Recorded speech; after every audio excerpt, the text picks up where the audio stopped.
he tanu hala. He kai ki o tanu ha feitu. O toki he ke mo na fafufunga fale ale. Ke mau ia. Koi. Te ka no uhinga. He kai partnership ni o be ma ke e pare mia. Poke e hoka foi timi. Grup ke he ni ma tu fata. He kai ke o yo fa tanu ha feitu. Paka ki nau mana tu lo tokoni mai ko ro ko ia wa konga ki nau tokoni mai. Ke mau ia. Koi. Ko i foi o tanu o kau fata. Pe loto ake vahenga ko. Pa pa ta loto no fa fofunga ana ia. Ka me wai ki o tanu. Talia ki ta o e hoko me ko Filipa to si o ange ki ka hala e ka kai ki ai. Ka ka fa fofunga ko na loto aki e na to tu ta tau me pale mia me pulanga lo tonga. O ko tu ia o ko to tonge tau popo ke tanu na to mo varita. Tanga e fa ka ko. Koi. Maria bito lavu ai konga ko ia. Ko e hui talo tonga talanoa fo ni he tanu hala.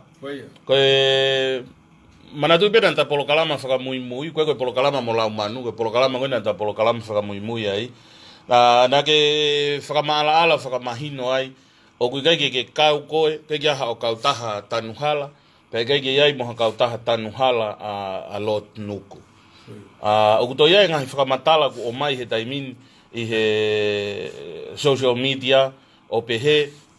Ko e kautaha ko e Island Dredging, a Lord Nuku and Sons, ko e City Engineering, a Saya Moe Hau, pe moe Indo-Pacific, pe au ku preketi ima he tafa aki a ho hingoa.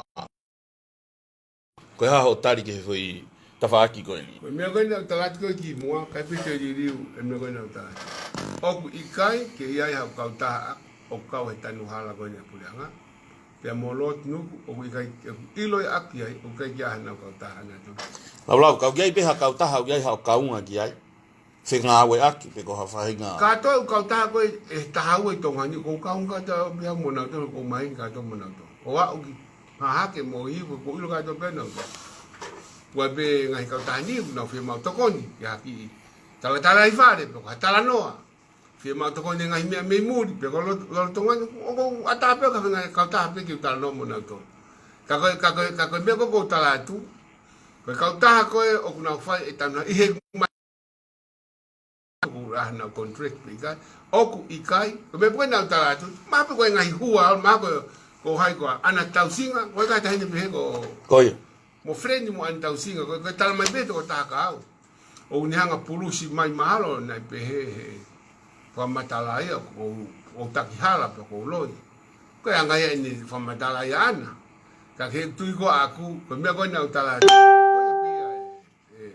pa tu maka mawe ngawe ai pule anga ngai ngai ko ya ko se pacheki e fa ha be ki kakai ka ko ka ma ki ka wa ki fa ha ma tu tai tu ata wa ta pai lai ne pa ko ngabe tala tu ko me be ko tala tu ka ki te di fa ko ki mi ai ki tala ta me ki ko yo ai ne ke ai ha ka ta ha ya na lai se ni ho hingo ala bla le to ri ri ka ta ti ja me be he me be ko ilo i ka ta ko na fai ko ngao tanu hala o ke ha ka ta ki ai ko talipe ai ko no ko ka ta pe ai no ko yo ai be unga ka ta no ai pe ko talipe tu ke ka pa gua ta ai gua ne tal mai ana ya ka ngi ha me ke nga ni fa ka ko ana ko me ben ko ta tu ko ye ko ta pe ke be fok la bla be ka hi ngai fa mantala ya ko ave holo he Facebook ko ave fok ya ko ave mi he mi ko ni ko a ne pitu no rem la tu mo ana tau singa mo mea.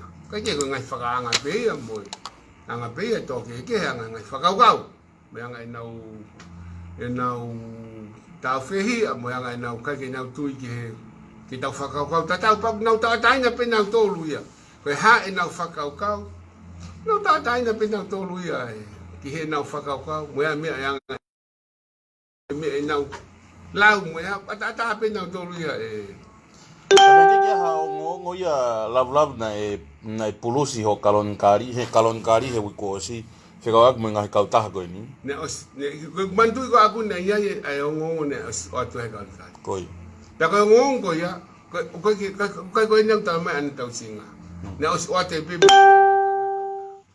te abe pe ko ka kalu ko na usi o pe mahal ta mai ko ta ka te o asi pe pa ka kalu ka ko tu pe au ia tausinga tapinga la bla tapinga mai ke ta polo kalama fo lo ko alen ke fia ko kamata ke fi moera ka ko nga utala noa ko me po na utala ko pas ko ko ya pe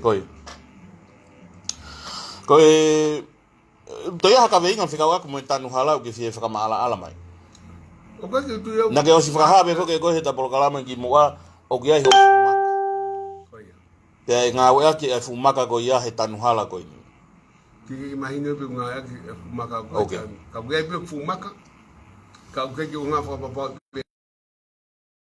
bueno nga tu ni ko ya pa pa nga wa ko fu maka la vla ke ma o ki se nit pa be ke ta la heba ka pa